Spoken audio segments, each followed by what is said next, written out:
এই আমাদের নেত্রকোনা জেলার মাননীয় সংসদ সদস্য অন্য যারা আছেন তাদেরকে অনুরোধ করব, আমরা এই 5 জন যে এমপি আছি এই এলাকার সবাই আপনাদেরকে সহ আরেকদিন বসার জন্য। আমার মনে পড়ে ভূমি মন্ত্রণালয়ের দায়িত্ব পাওয়ার পরে একদিন বসছিলাম, আর আজকে হলো দ্বিতীয় দিন আসা আমার সার্কিট হাউসে। আমি আসলে কি জেলা সদরকে একটু এড়িয়ে যাই ইচ্ছাকৃতভাবে। অনেক কারণ আছে, যে কারণগুলো হয়তো মিডিয়াতে এইভাবে বললে নিউজ হয়ে যাবে, বাট আমি একটু সংগোপনের থেকে আমার নিজের বাড়ির জন্য আমি কাজ করতে চাই। জেলা তো অনেক বড় বড় মানুষ আছেন জেলার জন্য, তারা হয়তো করবেন। সংগোপনে কাজ করি, আমি সংগোপনে থাকতে চাই। যদি কিছু উপকারে আসি পর্দার অন্তরাল থেকে আমি করার চেষ্টা করব, কিন্তু আমি জেলার মধ্যে এসে কাজ করতে গিয়ে আমার নিজস্বতা আমি হারাতে চাই না, খুব বিপজ্জনক হয়ে যাবে আমার জন্য। তো আমাকে দয়া করে মাফ করবেন যারা জেলা কেন্দ্রিক বিভিন্ন বিষয় এখানে নিয়ে আসছেন। অফকোর্স জেলা সদরের এমপি সাহেব আছেন, উনি থাকলে আরও ভালো হতো। হঠাৎ করে আজকের যেহেতু আয়োজন, যে কারণে উনি উপস্থিত নেই, সম্ভবত উনি দেশের বাইরে আছেন। কেন্দ্র আটপাড়ার এমপি বা মদন মোহনগঞ্জের এমপি, পূর্বদলার এমপি কেউই নাই। তো এটা কেমন জানি আমার কাছে একটু কিছুটা বিব্রত লাগছে। হয়তো বা মাননীয় অন্যান্য সদস্যরা অন্যভাবেও চিন্তা করতে পারেন। আসলে এটা নিতান্ত একটা ঘরোয়া আলোচনার মধ্যে আজকে এটা আনুষ্ঠানিকতায় পরিণত হয়েছে। আমি যেহেতু দু একটা কথা আসছে, আমি একটু কথা বলতে চাই। বিশেষ করে যারা এই পরিবেশের সাথে ইনভলভ আছেন, অর্থাৎ বন, পরিবেশ এবং কৃষি, এই 3টা মন্ত্রণালয়ে যারা সম্পৃক্ত কর্মকর্তাবৃন্দ আছেন, আমি জানি না আপনারা কতটুকু জানেন, correct me if I am রং, বাংলাদেশের বা প্রত্যেকটা জনবসতির শতকরা মিনিমাম 25% বনভূমি বা বনায়ন থাকতে হয়। আমাদের নেত্রকোনা জেলায় কত পার্সেন্ট বনায়ন আছে আমরা কেউ জানি কি না, অনেকেই জানি না, বাট আমি যতটুকু জানি 0.30 থেকে 0.70% পর্যন্ত, অর্থাৎ 25 ভাগের মধ্যে 1 ভাগও নেই। আমরা একটু স্তম্ভিত হচ্ছি। আমার মিনিমাম 25 ভাগ থাকার কথা, 1 ভাগও নেই। 0.30 থেকে 0.70 পর্যন্ত আছে। তো আমরা প্রথমেই এমপি সাহেবরা অবকাঠামোর উন্নয়নের দিকে নজর দেয়। আমি সর্বপ্রথম সম্মানিত জেলা প্রশাসক মহোদয় আছেন, আর এই সংশ্লিষ্ট যে 3টা ডিপার্টমেন্ট আছেন, আপনাদের কাছে অনুরোধ জানাবো, আমরা সবাইকে সাথে নিয়ে এই 0.30 থেকে আমরা অ্যাটলিস্ট 1 and above করতে পারি কিনা। কারণ দেখেন, আমরা শুধু অবকাঠামোর কথা শুনলাম, সেই অবকাঠামো রক্ষা করতে হবে এবং সেজন্য বনায়নটা খুব প্রয়োজন। বন বিভাগের যিনি আছেন, উনি যেহেতু 2nd of July এসছেন, অতএব ওনাকে কোনো অবস্থাতেই আমরা দায়ী করতে পারি নাই, বাট দায়ী তখন করব আগামী 6 মাসের মধ্যে যদি আমরা পার্সেন্টেজের একটু উপরের দিকে না যাই। আমাদের প্রবলেমটা হয়েছে কি, জেলা সদরে আমরা যারা চাকরি করি প্রত্যেকেই জেলা কর্মকর্তা হিসেবে জেলার মধ্যে সীমাবদ্ধ থাকি, অর্থাৎ সদরের মধ্যে সীমাবদ্ধ থাকি।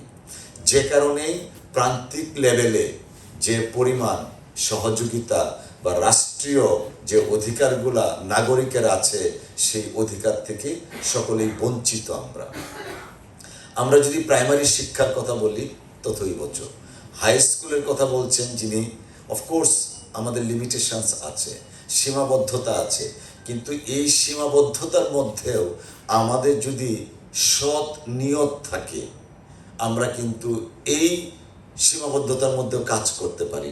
আমি জানি না জেলা শিক্ষা কর্মকর্তারা বা সহকারীরা আছেন, তারা কতদিন বা কয়দিন সপ্তাহে একটা উপজেলা লেভেলের স্কুলে যান পরিদর্শনের জন্য, আমার জানা নেই।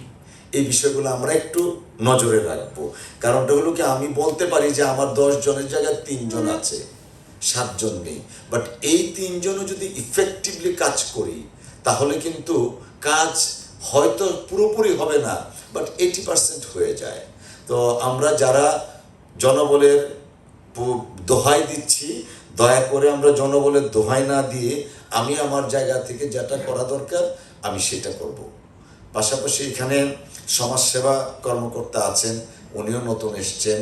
আমাদের কলমাকান্দা একটা ইউনিয়ন নিয়ে যে ফ্যামিলি কার্ড হয়েছিল সেই কার্ডের কারণে এখন পর্যন্ত চলছে, এবং ওনারা যে এখন এই কৃষক কার্ড ফ্যামিলি কার্ডের যে আগের প্রেসক্রাইব একটা ফর্ম ছিল, এই আমাদের কলমাকান্দা উপজেলার লেঙ্গুরা ইউনিয়নের ওই 1 নম্বর ওয়ার্ডের কারণে সারা বাংলাদেশের স্ট্রাকচারটা চেঞ্জ করতে হয়েছে। তো আমরা যারা এই তথ্যপত্র কালেক্ট করব, সত্যিকার অর্থে যদি না করি, দেখেন we had enough in our life. আমরা যারা এখানে কর্মকর্তা বসে আছি প্রত্যেকেই কিন্তু 50 ঊর্ধ্ব বা 50-এর কাছাকাছি। সো আমাদের জীবনে আমরা যথেষ্ট না পাওয়ার মধ্যেও আলহামদুলিল্লাহ অনেক কিছু পেয়েছি। আমরা যদি মনে করি আমাদের সন্তানদের জন্য কিছু করা দরকার, তাহলে নিয়তটাকে সহি করে আমরা যদি আমাদের পরবর্তী প্রজন্মের জন্য কিছু করতে পারি, তাহলেই হয়তো আমাদের জীবনের সার্থকতাটা আসবে। আমাদের অনেক ত্রুটি আছে, রাষ্ট্র পরিচালনায় অনেক ব্যর্থতা আছে, অনেক রাজনীতিকরণ আছে। সব কিছুর পরেও এই দেশ তো আমার, আমি তো এই দেশের সন্তান, আমার মৃত্যু তো এই দেশে হবে। অতএব এই দেশটাকে যদি আমরা ভালোবেসে আমার জায়গা থেকে আমি যতটুকু পারি আমরা যদি কাজ করতে পারি, তাহলে মানুষ যে অধিকার থেকে বঞ্চিত সেই অধিকার কিন্তু দেয়া যায়। আমি যেমন সকালেও কলমাকান্দা বলে আসছি যে এই কলমাকান্দা দুর্গাপুরের মানুষের ভোটে নির্বাচিত হয়ে আলহামদুলিল্লাহ যথেষ্ট আমি পেয়েছি। গাড়িতে একটা পতাকা, বাড়িতে একটা পতাকা থাকে। আমার কাছে এই পতাকা কিন্তু সৌন্দর্য বর্ধন বা দেখানোর জন্য নয়, আমার কাছে এই পতাকাটা হচ্ছে একটা দায়িত্বের পতাকা, একটা কর্তব্যের পতাকা, একটা সততার পতাকা, ন্যায় বিচার প্রতিষ্ঠা করার পতাকা। এই পতাকা হচ্ছে মহান মুক্তিযুদ্ধে যারা শহীদ হয়েছিল তাদের রক্তের সম্মান দেওয়ার পতাকা। 24শে জুলাই যারা শহীদ হয়েছে তাদের রক্তের সম্মান দেওয়ার পতাকা। এই পতাকাটাকে কখনোই আমি আমার দেখানো বা বিলাসিতা হিসাবে ব্যবহার করি না, যে কারণে অনেক সময় আমি ইচ্ছে করে জেলা সদর এড়াইয়া চলি। আজকে দেখেন আমরা বসছি, না হলে তো 10,000 টাকার খাবার খাই ফেলছি আমরা। হ্যাঁ, আমাদের এটা লাগে বসতে গেলেই। আমি এই জিনিসগুলো এড়াইয়া চলি এই কারণে, এই 10,000 টাকা দিয়ে হয়তো আমরা একটা পরিবার, একটা বাচ্চার পড়াশোনার 1 বছরের খরচ হতো। আমি সেইভাবে আমার জীবনটাকে দেখার চেষ্টা করি। তো আমরা যদি যার যার অবস্থান থেকে আল্লাহ বা ভগবানের নাম নিয়ে একটু দায়িত্বশীল হই, তাহলে কিন্তু সীমিত সম্পদের মধ্যে আমরা চলতে পারবো। আর কিছু কিছু বিষয় এসছে, আমরা এখানে বসেছি বিধায়ী কথাগুলো আসছে, যেমন আরইবি, তাই তো, পল্লী বিদ্যুৎ উন্নয়নের যে জেন্টলম্যান যিনি আছেন অনেকগুলা কথা বলছেন। আমি আরো বেশি খুশি হতাম যদি আমাকে কখনো অ্যাপ্রোচ করতেন যে আমাদের এইটা লাগে, এইটা লাগে, ওইটা লাগে। I am B very happy আপনাদের জন্য কিছু করার, অর্থাৎ জেলার সামগ্রিক অবস্থার জন্য কিছু করা।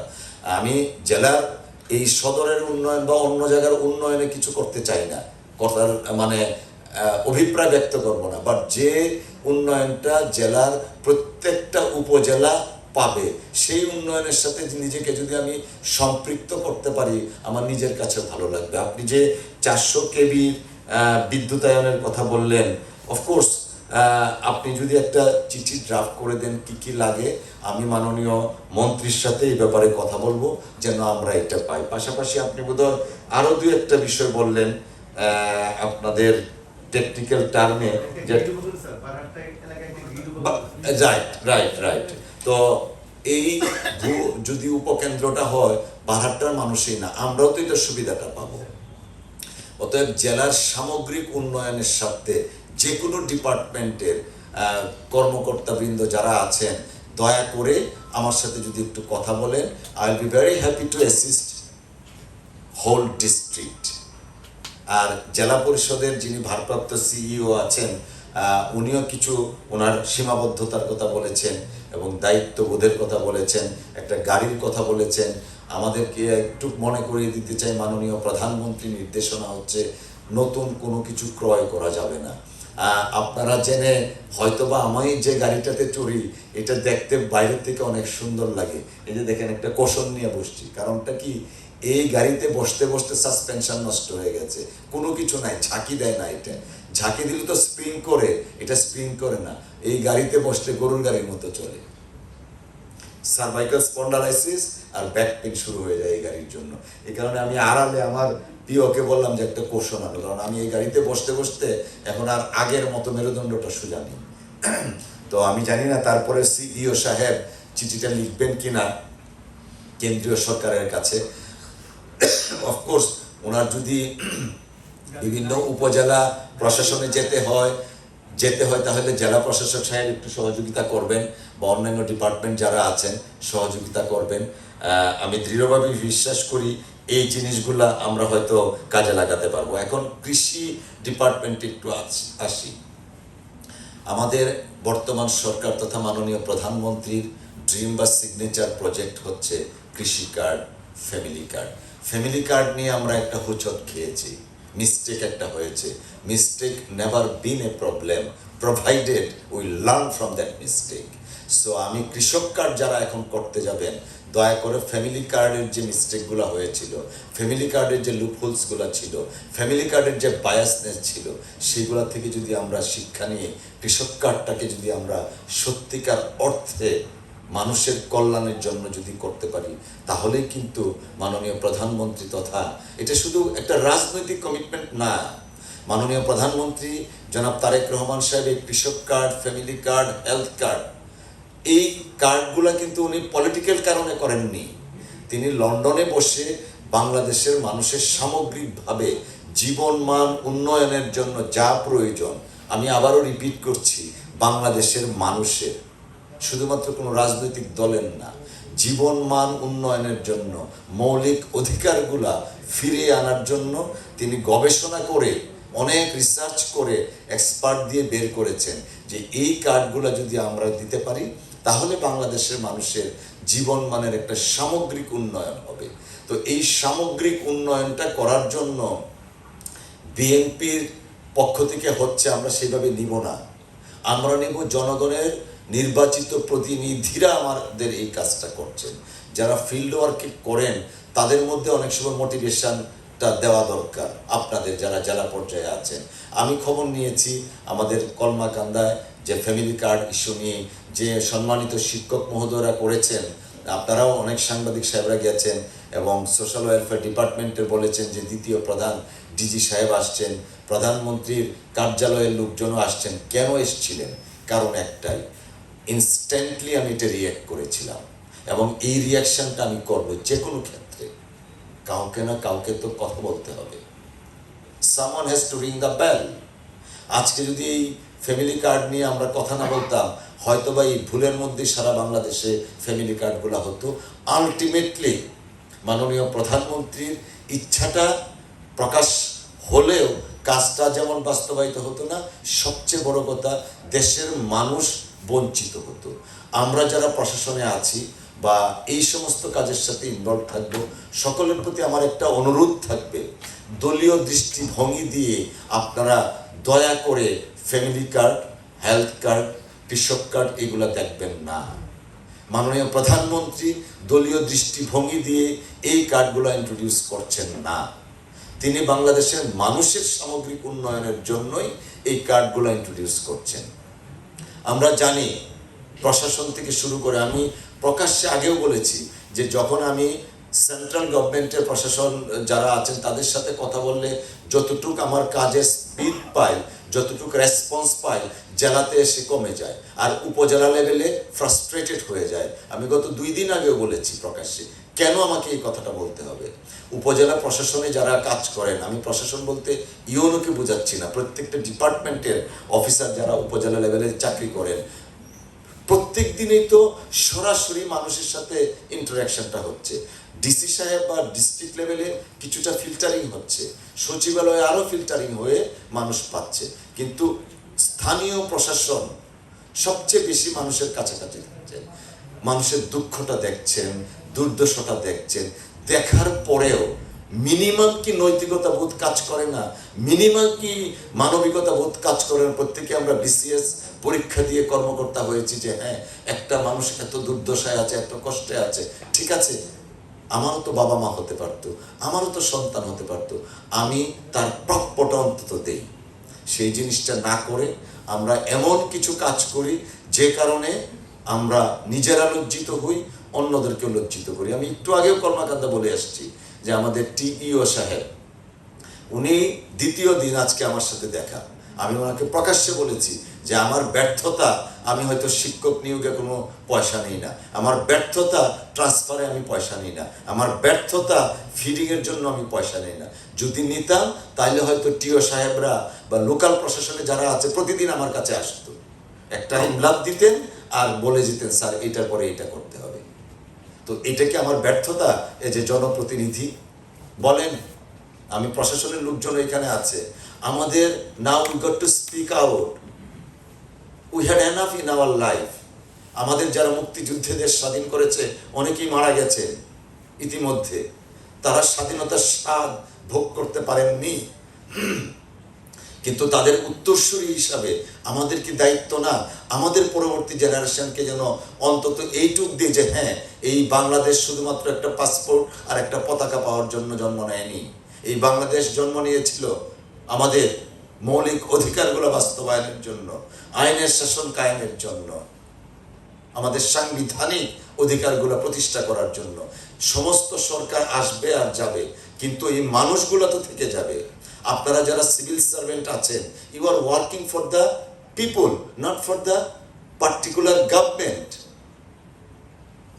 আজকে দেখেন ফ্যাসিস্ট আমলের যারা দায়িত্বশীল ছিল প্রত্যেকের দেশ ছেড়ে চলে গেছে, সেই আমলের যারা চাকরি পেয়েছেন তারা তো চাকরি করছেন, তাদেরকে তো আর কেউ বলছেন আপনারা চলে যান।